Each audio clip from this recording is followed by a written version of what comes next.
வியானவரை உண்மை நாங்கள் வரவேற்கிறோம். அப்பா, புதிய நாளுக்காய் நாங்கள் நன்றி செலுத்துகிறோம். 1 யோவான் 4:4 உலகத்தில் இருக்கிறவனிலும் உங்களில் இருக்கிறவர் பெரியவர். கிறிஸ்துக்குள் பிரியமானவர்களே, நமக்குள்ளாய் இருக்கிற ஆண்டவராகிய இயேசு கிறிஸ்து பெரியவர். அவர் வல்லமை உள்ளவர். அவர் பராக்கிரமசாலியாகி இருக்கிற தேவன். அவர் இல்லாதவர்களை இருக்கிறவை போல அழைக்கிற தேவன். அவர் உண்மை உள்ள தேவன்.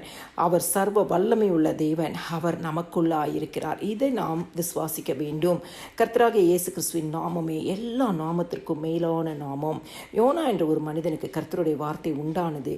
கர்த்தர் யோனாவை நோக்கி, எழுந்து மகாநகரமாகிய நினைவேக்கு போய் அதற்கு விரோதமாக பிரசங்கி, அவர்களுடைய அக்கிரமம் என் சமூகத்தில் வந்து எட்டினது என்றார். ஆனால் யோனா இந்த வார்த்தைக்கு கீழ்ப்படியாமல் அவன் நினைவேக்கு போகாமல் தர்ஷீஸுக்கு போகிறதை நாம் வேதத்தில் பார்க்கிறோம். அப்பொழுது சமுத்திரத்தில் பெருங்காற்றும் கடல் உடையத்தக்கதாக அந்த கப்பல் உடையத்தக்கதாக கொந்தளிப்பு அந்த இடத்துல உண்டாகுகிறது. பயங்கரமான சூழ்நிலை உருவாகுகிறது. ஆனால் யோனாவோ அயர்ந்து தூங்கி கொண்டிருந்தான். யோனாவுக்கு தெரியும், இந்த தேவன் என்னுடைய தேவன், எனக்குள்ளாய் இருக்கிற தேவன், அவர் மகா பெரிய தேவன் என்பதை அறிந்திருந்தான். கிறிஸ்துக்குள் பிரியமானவர்களே, யோனாவை விழுங்கும்படி கர்த்தர் ஒரு பெரிய மீனை ஆயத்தப்படுத்தினார். அவன் மீனின் வயிற்றுக்குள்ளாய் கடந்து போகிறதை வேதத்தில் நம்ம பார்க்கிறோம். அவன் கடலை கொந்தளிப்பை பார்த்து பயப்படவில்லை. கடலின் சீற்றத்தை கண்டு பயப்படவில்லை. கடலில் போடப்பட்டதை கொடுத்து பயப்படவில்லை. மீனின் வயிற்றுக்குள் போனதையும் பயப்படவில்லை. அப்பொழுது கர்த்தருடைய சமூகத்தில் அவன் மனம் வருந்தி கர்த்தருக்கு மன்னிப்பு கேட்டு அவன் கர்த்தரை துதிப்பது வேதத்தில் நம்ம பார்க்கிறோம்.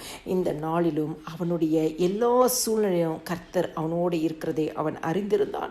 அதனால தான் மீனின் வயிற்றுக்குள் இருந்து இந்த மீனின் வயிற்றிலிருந்து என்னை வெளியே கொண்டு வர என் தேவன் பெரியவர் என்பதை அறிந்திருந்தான். இன்னைக்கு எந்த சூழ்நிலை நீங்கள் கடந்து போகிறீங்க?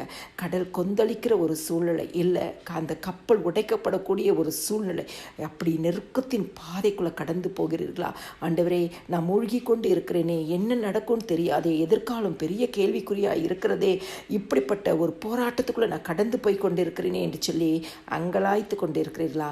உங்களுக்குள் இருக்கிற இயேசு பெரியவர். ஒரு மீன் வயிற்றிலிருந்து யோனாவை வெளியே கொண்டு வந்து தம்முடைய சித்தம் திட்டத்தை நிறைவேற்றின தேவன் இந்த நாளிலும் உங்களை குறித்து வைத்திருக்க சித்தத்தையும் திட்டத்தையும் நிறைவேற்ற இப்படிப்பட்ட உபத்திரத்தின் பாதைகளை கர்த்தர் மாற்றுவார்.